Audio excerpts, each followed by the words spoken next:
I have with me Pablo, the Director of Ecosystems at ARM, and Tam Armstrong from Polyarc, CEO, and of course, Chad Dawson, lead designer of Double Fine Studios. So thank you for joining us, gentlemen. Hi. Thanks for having us. All right, so I think with any taxonomy, we got to get everyone on the same page. So let's start with breaking down true interactivity. All right, so and maybe specifically, let's talk about the first minute. Right, the first minute as people go into experiences in VR. For the people, maybe lay out what you perceive to be true interactivity in that experience, that first minute. I think personally, I mean, I come from a technology background, so these guys do all the content, all the amazing stuff.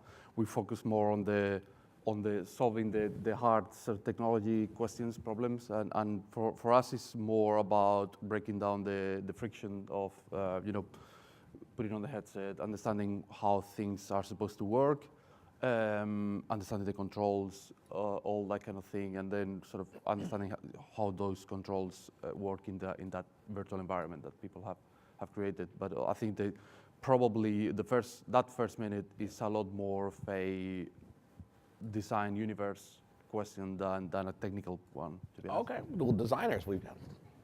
Our approach to the first minute is to make sure the player has the opportunity to orient and locate themselves in the space. Mm-hmm.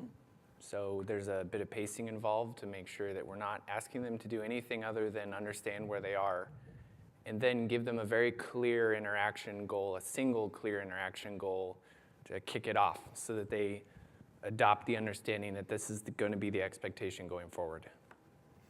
Ours is similar. We like to start with the player being comfortable, getting them relaxed, getting them feeling safe in the place where they're starting so that they're eager to interact with your experience and they're not inactively like retreating and being afraid. Once they're relaxed and they start recognizing the environment in the first minute, then they can start to play around and interact. But as far as interactivity goes in the first minute, minimal. Mostly just taking in the scene, orienting themselves, getting the sense of space and where they are. Well, let's talk about that. So setting the scene, right? And we talked in our conversation a little bit, like maybe tell everyone a little bit how you think about setting the scene, like the location, and I guess also the identity of character as you're entering into a VR experience. Sure. With the title I worked on, Psychonauts in the Rhombus of Ruin, you play a character. So you're sort of inhabiting the body of a small boy who's 12 years old. Part of us was kind of getting you in the mindset of that character. Many VR experiences, you go in as yourself, as your avatar, and you're trying to represent yourself. But in this, we kind of wanted to convey that experience of you being small, with the adults towering over you, with you being sitting in a chair and having it be a little bit too big for you. So part of that is what the player takes in when they first start in the game. They look around and they realize that I'm not this big person. I usually an adult that I expected going in. I'm this little kid, and what does it mean to be from a kid's perspective? That's huge in the first minute. It takes people a little while to adapt to it. Yeah, I think we also very much focus on making sure that the player understands they're a character, not a camera.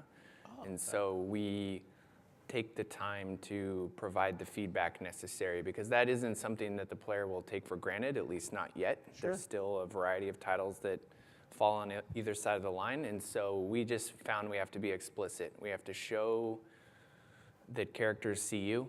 If there are other characters present, we have to show that the world reacts to you. So if you reach through it, you need to be affecting objects on that path. And then ideally, if you can come up with a way to rationalize seeing yourself, that's just a very clear, concrete signal that you are actually there. Yes. And what you look like. Well, that may not be possible in every situation, so we find that there isn't a single silver bullet. Mm-hmm. It's just thinking about it from the design perspective of we need to reinforce it every way possible, and then pulling all those triggers to make sure that all of that reinforcement is present.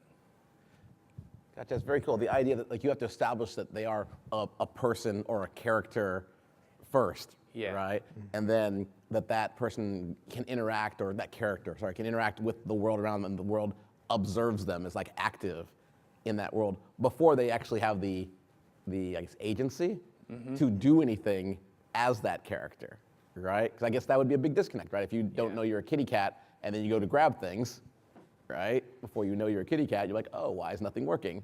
Because you didn't know you were a kitty cat. Yeah. Right. Huh. Sorry, kitty cat, of course. IKEA? No, anyway, so back what experiences have you found like sort of do that the best?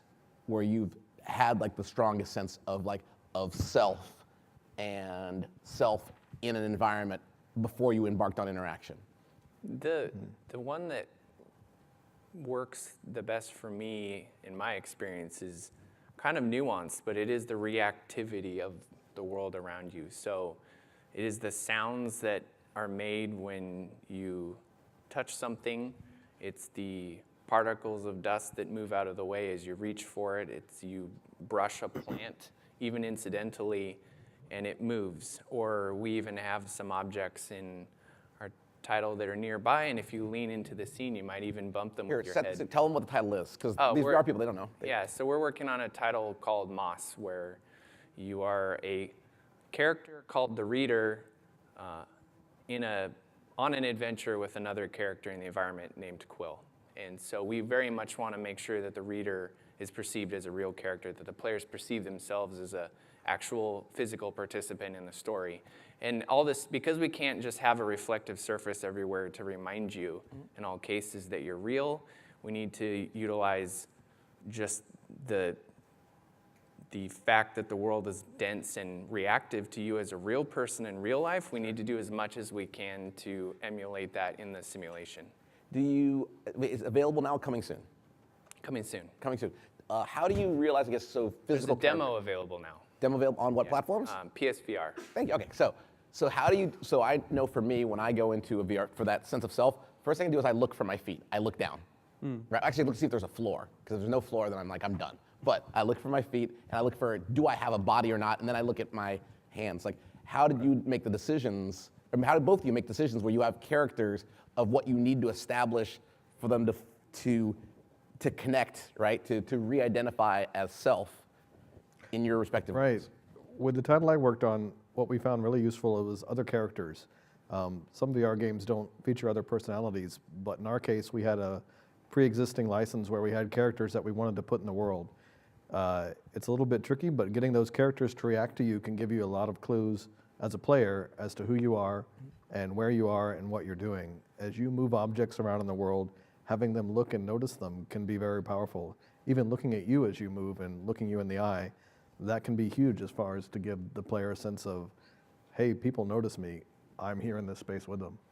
I think that's probably, I mean, if you want the user, the player, to understand who they are, probably the way the world reacts to him or her, it's probably one of the greatest indicators of, if people talk to you, then you know that you can talk and you are a person who understands.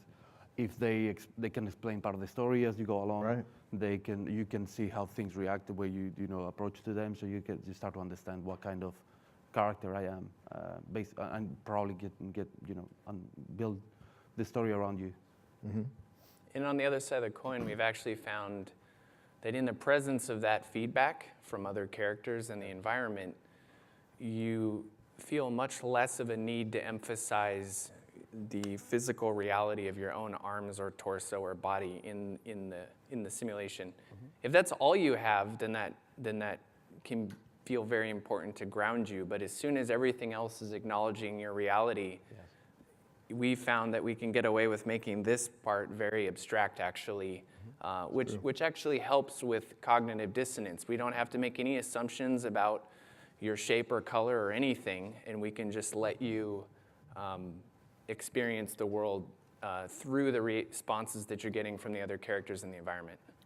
Gotcha. What sort of things do you find you're able, so to me, like in most VR games, you are a character and their arms, right? Grabbing, interacting in the world. Those sort of your main verbs, where you look around and then what you touch, do, play. Versus most, in my head, video games where you're like, I am the gun, right? Or I am the car, or I am third person controlling the puppet, right? So I guess I'm wondering, like, when you're now designing in this new tableau, what things are you taking with you from, I guess I'd call it conventional game design? And what are some new things that you're discovering in this new, I guess, world of experiences, which are all first person, right? Which are first person Right. armsy games, right? First person armor. Well, as you brought up, the arms is really kind of a bit of a new part. Other games you've had other ways to interact with the world, often a gun shooting things. Yeah. But being able to manipulate things with motion controllers is huge. But motion itself is different in VR. With traditional games, you push the stick and your character moves forward, but for most people in VR, that can be kind of nauseating. So one of the first things you think about is kind of, how is my character going to move around in the world? Does my character need to move around in the world? Is that important, or could they be sitting at a Star Trek command chair the whole time? Perhaps that works better for the game. But that's sort of one of the first questions you ask, because that will hugely design the way that you set up the interactions. Yeah.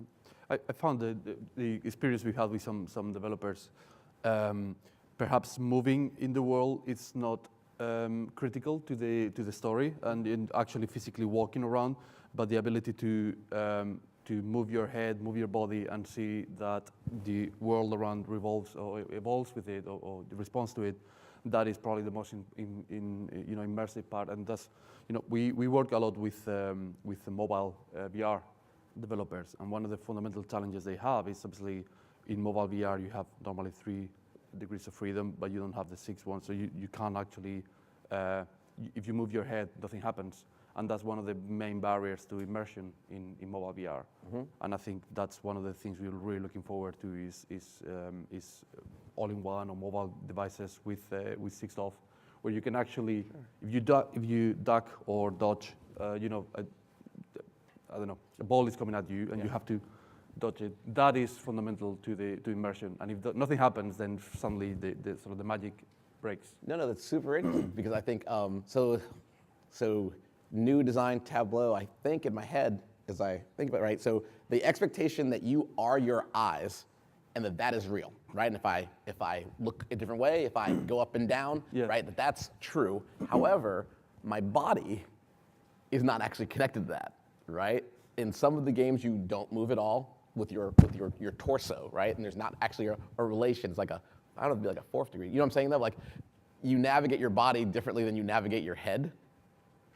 And you have to learn to design for that, because it's sort of like learning to use dual joysticks for the first time, right? Like, but now it's I don't know, it's not dual joysticks, but it's some new thing. It's your head is your real head, but your body is controlled almost like olden times buttons. How do you even begin to, like, what new affordances come from that? Sure, in our game... Does that make sense what I'm asking, right? Yeah, I think so. The movement of your head can be really powerful. In our game, I mentioned you play as a young boy. In one of the scenes, you're in a closet, and you're trying to peek through the door to see what's going on outside, but you don't want them to see you on the inside. And as a player, you kind of have to move your head around and look around the door. And just that motion of kind of peeking around the door and physically moving your body that way, you wouldn't get that in a traditional game. That right, type of lean and that look around. It's a subtle, it's a slow motion, it's a comfortable thing for people to do. They don't have to whip something with their head really quickly or move fast. But it's also a very natural one. And as soon as you see players do that and lean in and realize that, hey, I can look around things, and I can't do that in a 3D movie. I can really only do that in VR. That's a huge experience for them. It really connects them kind of with the character. And that's something I hadn't really tried in other games. I think we aspirationally want to take your presence in the world for granted in a good way. Mm-hmm. It's an assumption that you're there and that you're experiencing something real. And then we focus on the design in terms of what your activities are once you're in that place. Sure. And the reason to look at it that way is then it isn't a question of whether we're going to let you lean around and look or what that's going to do. It's how do we design gameplay that is supported by your physical presence. And hopefully in the future, that's just always the case. You're just there. And then what game are you playing as you're there is the way we're trying to look at it. Sure. Let me dig, I guess, part B, mm-hmm, right? In my head, once again, locomotion was a key part of video games for me since like Pac-Man, even before, right? Basically, I locomote in places. In VR, locomotion made me sick, right? It just didn't sync up right. And so transportation has become for me like the way that it works. It's transport, like F of my head, right? Yeah. Buttons, and then transport, Right. which I would think would create different types of game design if the expectation is that people are going to hop about, like they're just going to transport, not locomote around. Like what levels are, like what all these things would be designed perhaps differently if you didn't actually have to locomote around them, you just transport around them. And I'm sort of curious as a designer, like how are you laying things out? Because everyone's gonna have these challenges, right? Like the basics of interactivity, knowing that that's probably how people are going to transport around.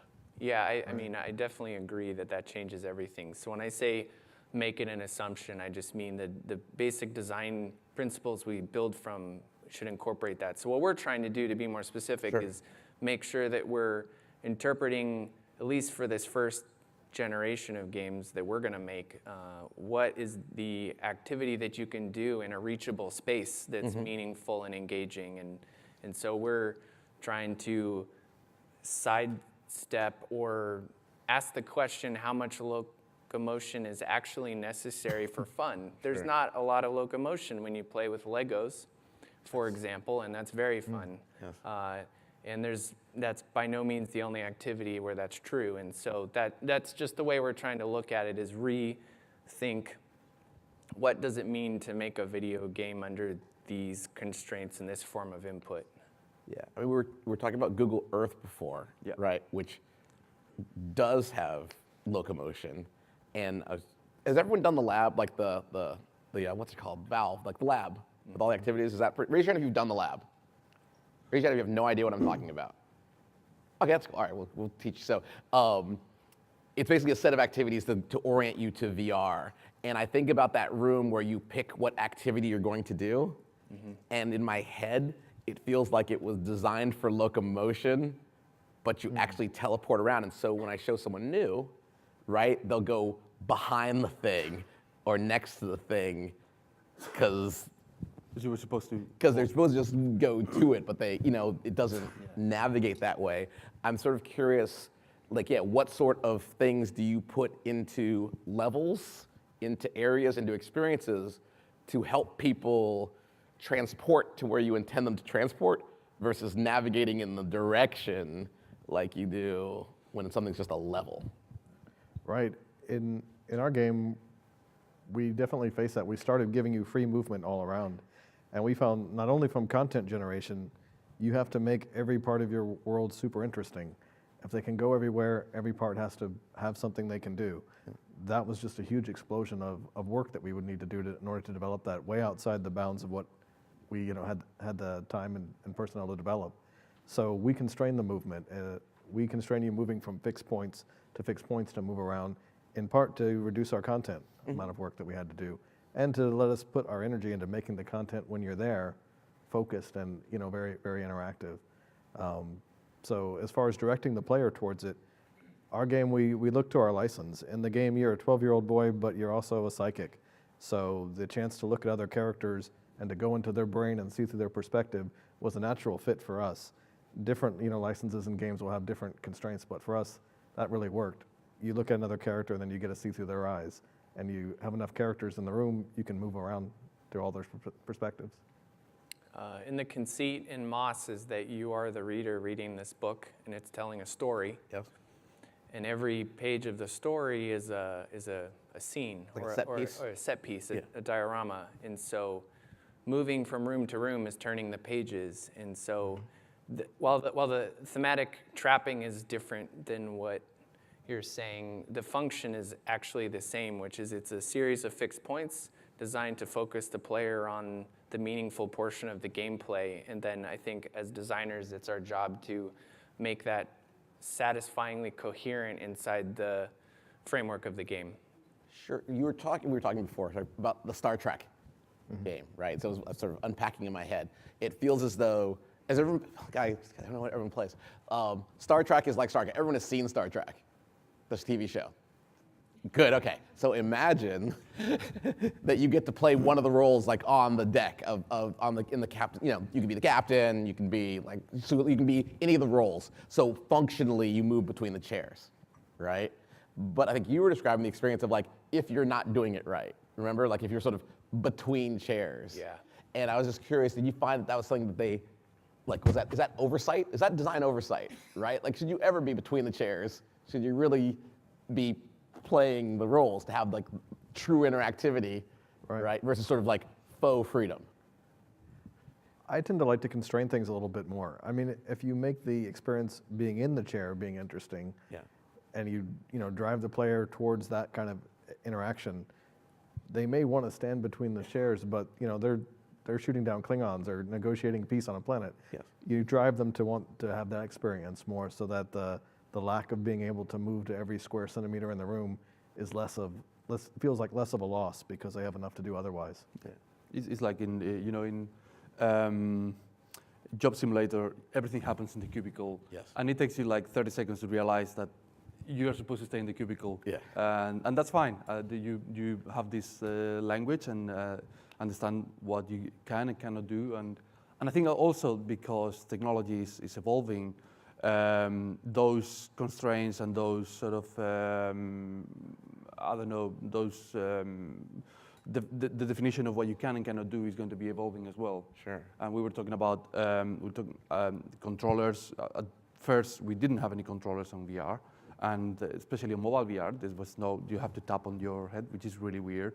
And now you have controllers, and next you'll be able to use something else and maybe see your hands. So that is going to evolve the language of the content and the experiences people have in VR. Got it. So do you think, so we're talking about, remember mobile games used to have virtual joysticks till they figured out mobile controls? Like you'd have the fake thing on the pad.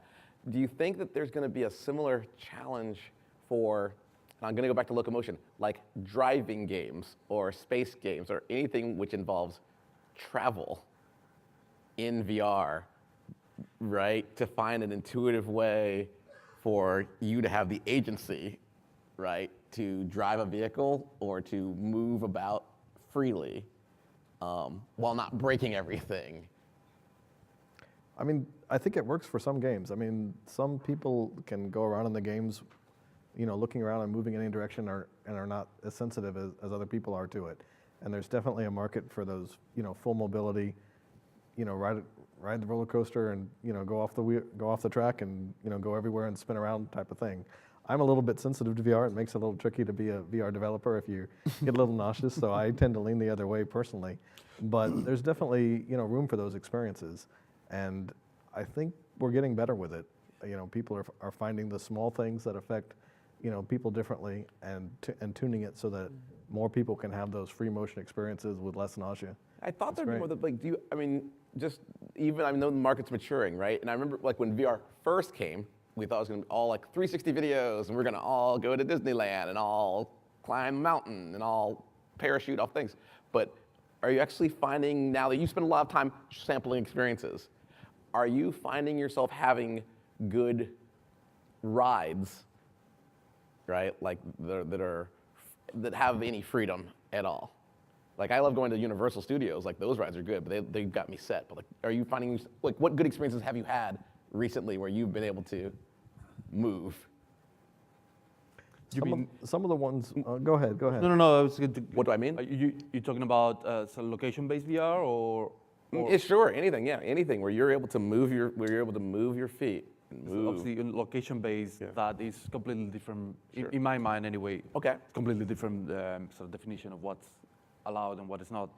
And that is, obviously, you define an environment and you define the virtual and the real environment sort of match, and that allows you to have all this new freedom that makes the whole thing super interesting. But I suppose for you guys, we're not talking about that. We're talking about, you're in your living room, and how can you make people not do something silly that, you end up walking out of the living room? Right. I mean, there's certainly movement, like you mentioned, that's a ride, where the character is going a much further distance than you have as a play space. Yes. There's ones where you're like in a room and you stay within a 6-foot box and you can be a detective and explore things and find things, and you're still moving around a little bit. But the ones you're talking about where you're, you know, leaping from building to building, a very different kind of experience. Those that I found the best are the ones that put you in the framework of a cockpit or a ship. Okay. If you have the thing surrounding you, be it a cockpit, like I said, or even a car dashboard or something like that, you feel like you're in something that's moving rather than you moving yourself. That tends to make it a little bit, you feel more like you're riding an airplane. I don't get particularly nauseous riding in an airplane looking out the window, but if I was hurtling through the air, I might, right? So having that context around you grounds you a little bit more, I think, and helps alleviate that for many people. Which of course makes you think about audio, right? Let's talk about audio and interactivity, those senses. What roles, you know, let's go back that first minute. Like, what do you think are the most important things with audio that should be happening for players, users, participants in VR? Oh, well, my first thought is that the audio, I think many of the same attributes of a game in terms of feedback are just as important, or many of the attributes are the same. The categorizations are the same.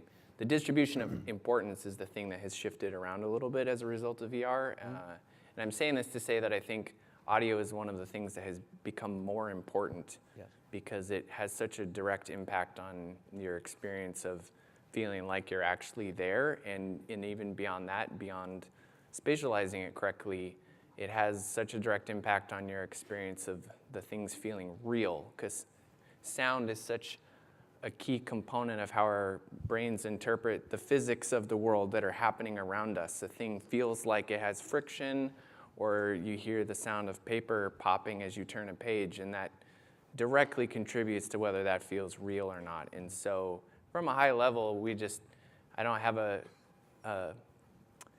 key takeaway on how to do it right, except that it should be that first minute and all the minutes thereafter. It's a very important thing to not lose sight of, and it's worth commenting on, because I think acknowledging that it's more important than it has been in the past helps you reframe your priorities when you're developing and where you're focusing your features in your design. Yeah, the 3D positioning of the audio can be huge. If you're talking to another character in the game, the first time you do that in VR and it actually sounds like, particularly for a social VR, the voice is coming out of the character that you see on the screen as opposed to just 2D stereo in your ears. That can be huge. One thing we found initially with testing, a lot of the VR headsets now have headphones built in, but some don't, and you have to use your own headphones. That many people, when they put their headphones on, don't pay attention to left and right. Yep. Particularly with the VR headset on, then you put the headphones on after that, people just put them on either way. And if you do 3D position sound, that can totally flip the position and actually give you a sense of nausea or dislocation on it. So if there's one takeaway and you're showing VR, make sure people get the headphones on right, particularly if you have 3D position sound. But it can be huge. Cue them on, that's so interesting, right? Like I don't think I've ever had an experience where people sort of simply cued like right, left, just so you would, before we were sort of joking, not joking, but like about, like I was like, space pirate tricks, so hard sometimes, realizing I've had my headphones on backwards. Like, it can be a great tool. With traditional video games, you know, even though they could have 3D position sound, you're still looking at the world from, you know, further away. In VR, when you hear a sound behind you and it makes you look over your shoulder because of the way they process the audio, that's a great cue, even better than a blinking light for a player to pay attention to. Yeah, I think audio is incredibly powerful to create that immersion, that interactivity. I think is perhaps not being utilized to the full extent of his ability. I'm hoping that as you know, technologies become probably part of the problem is creating good quality 3D immersive audio is hard. It takes time, and as that sort of barrier comes down, people will start using audio as a narrative tool as well as to create that immersion. sure, let's talk a little more about technology, and I guess there's probably more than 3 axes, but 3 that come to mind, right? Graphic quality and its evolution inside VR, right? There was a time when you couldn't do anything because like you had to render it all, right? Audio, the evolution of audio spatially around you to be more, I don't know, like we live, and the controls themselves, right? As they've evolved from there are no controls to I'm using a D-pad to this first generation of controllers, right? And beyond. let's just talk about whichever one you want to go, like these axes, but like how important are the evolution of these technologies going to be to being able to create truly interactive experiences? To my mind, the input, as a game developer, Yeah. the input is the critical axis, because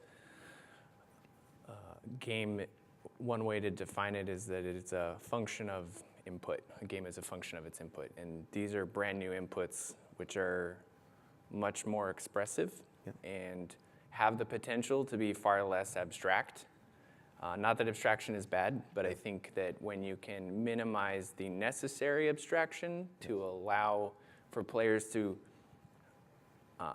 cause the result that they expect, Yes.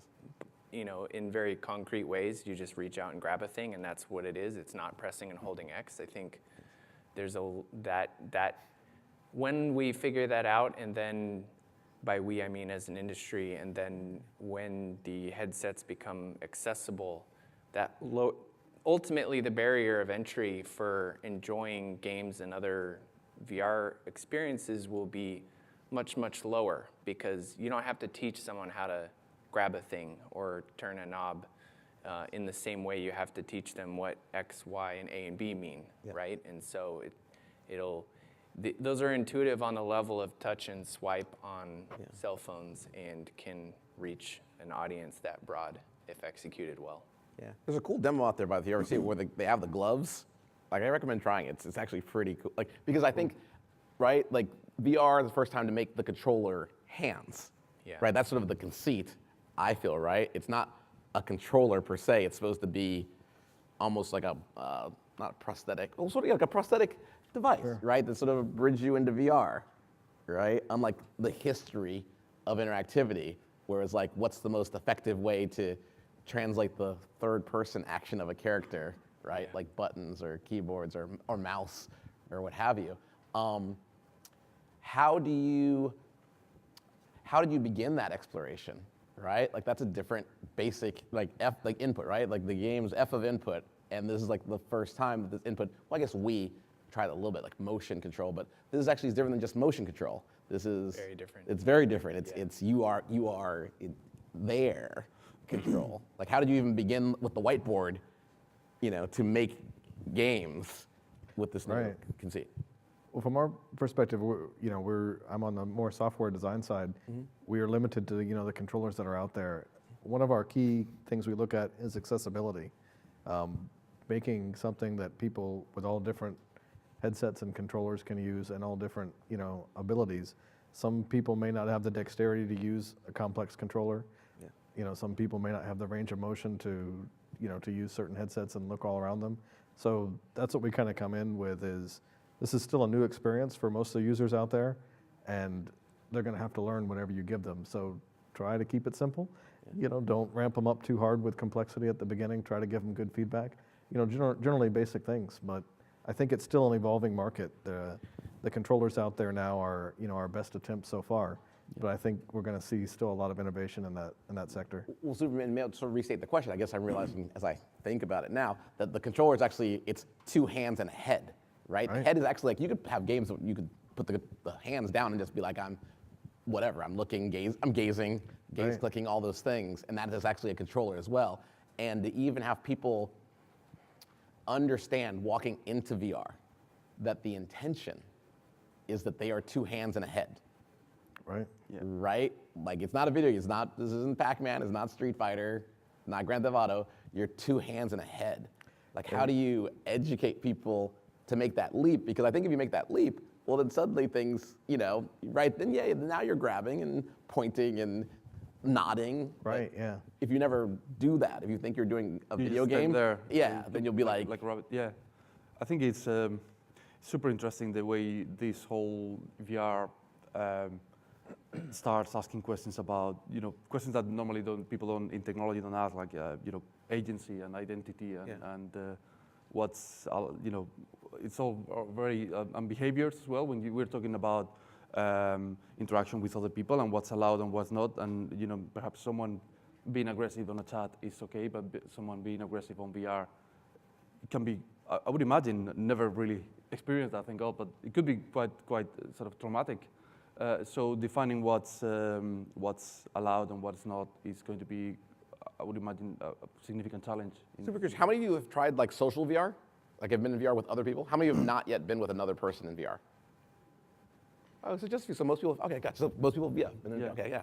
No, I would just say the whole social interaction obviously sounds great in theory, but if you face a stranger on I don't know, on a chat or on Facebook, someone says something abusive, you just mute it and go on to something else. But on VR, someone says something abusive or makes an abusive gesture, and perhaps they are, 2 feet taller than you are on the virtual world.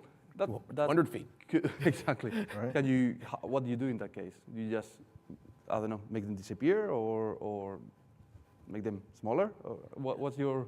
Well, you navigate that with your characters that you create. So they may be AI-based or scripted, but that's something you had to explore. The 12-year-old Right. child in your storybook world. Like, so how did you begin to think about the affordances for a person who is going to have emotional reactions, right, that they can't easily step away from in your space?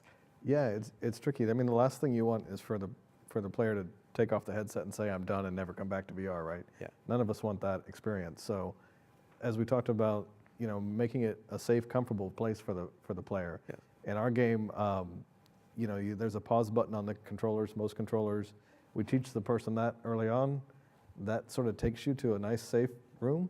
So anytime a player gets too overwhelmed or something, they can do that. And it sounds a little silly, like, go to my safe space, but it's important to have that kind of thing, because if their safe space is taking off the headset and not doing VR, they're out of the experience. So we explain that to them often early on, that okay, if it gets too intense for you, or you get lost or need to recenter, hit this button here and it takes you to this place. And our character, I mentioned he was a psychic. It goes into his own mind and he sees some of his own thoughts, usually happy thoughts floating around him, kind of thing. So we fit it in contextually as best we could.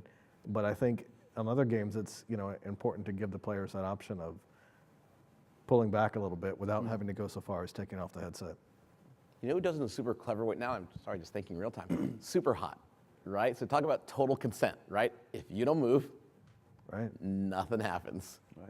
If you want it to happen, then you get like all the action, right? And that seems like an important type of conceit, right? Whether that be a mute, Yes. right? Or a bubble or a whatever.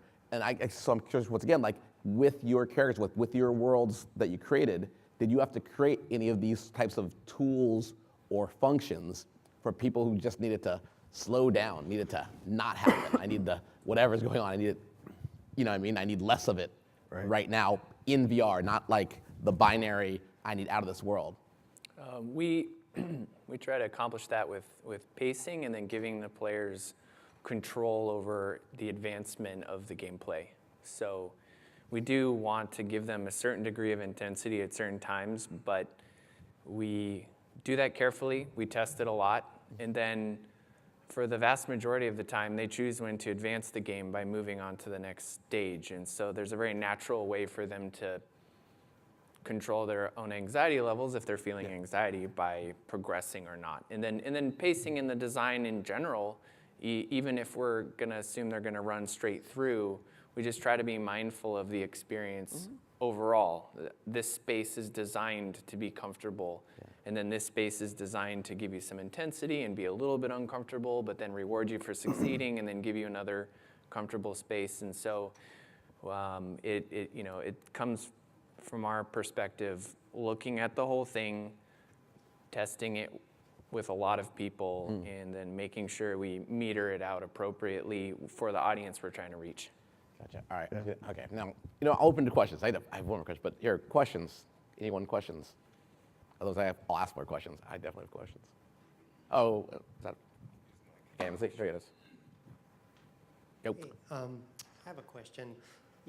As we ramped up after the Oculus release, as a community started building things, we got our collective asses kicked by moving a camera and getting barfy in the headset. And it's a pretty concrete axiom, like don't rotate the camera, move the camera outside of the user's head because they won't like you.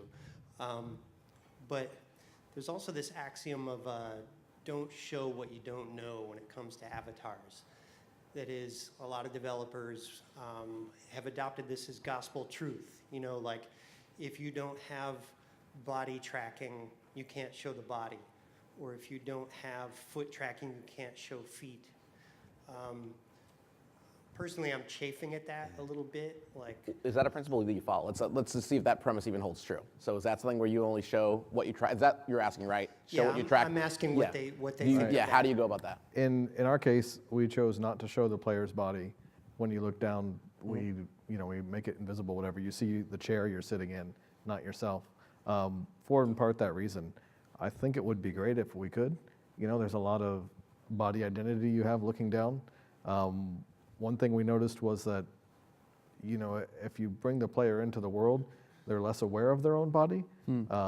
If the interactions are them like, you know, putting a pin on their lapel, obviously they're going to be looking down and seeing that. But if you draw their attention, their gaze out to other characters, you get more of a sense of your body from how the world reacts to you, as opposed to seeing it actually yourself. It kind of, just like your own body, you're kind of unaware of your hands sometimes until you look at them. We tried to take that to VR, but I would love it if we could get the bodies tracking well. I think, you know, if we get body suits or something, maybe, but it can be really disconcerting if it doesn't match.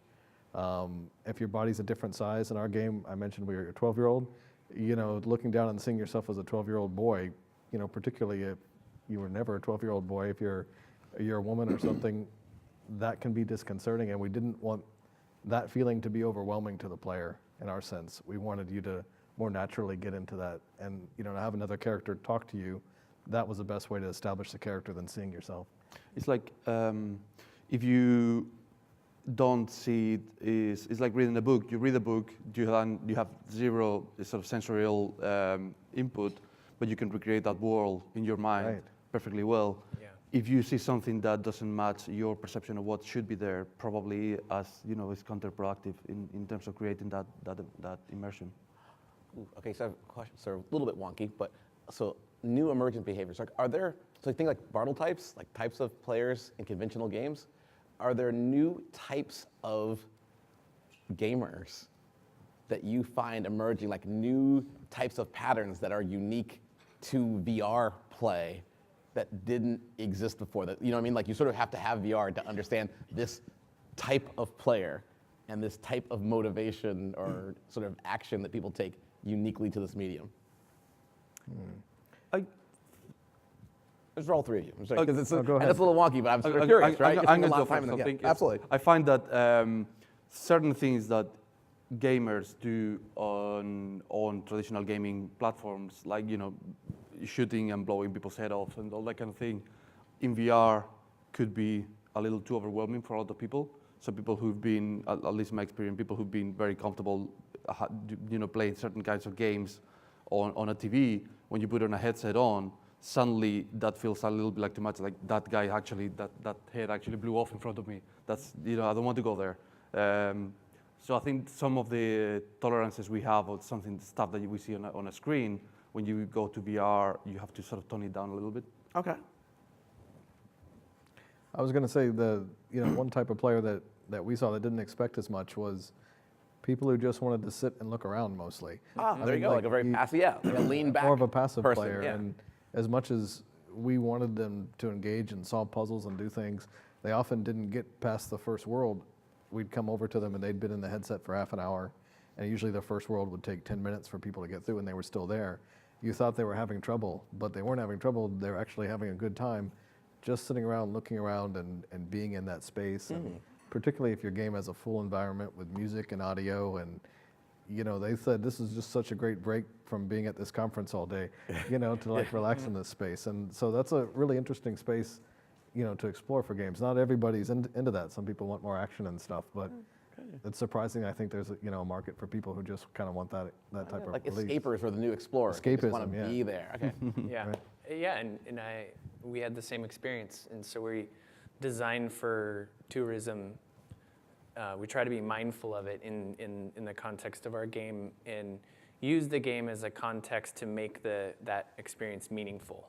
Meaning, there's a reason you're here at this place, and a reason why you care about it, and that actually I don't know, that it improves the experience just beyond it being beautiful and serene and whatever else. It gives you a reason to care in addition. And so trying to keep that in mind has been good for us. Awesome. And I see the clock here for the first time, and I go, we are out of time, gentlemen. So we're going to keep the trains running on time. I want to thank you and give you a wonderful round of applause for making time for us today, for all your thoughts.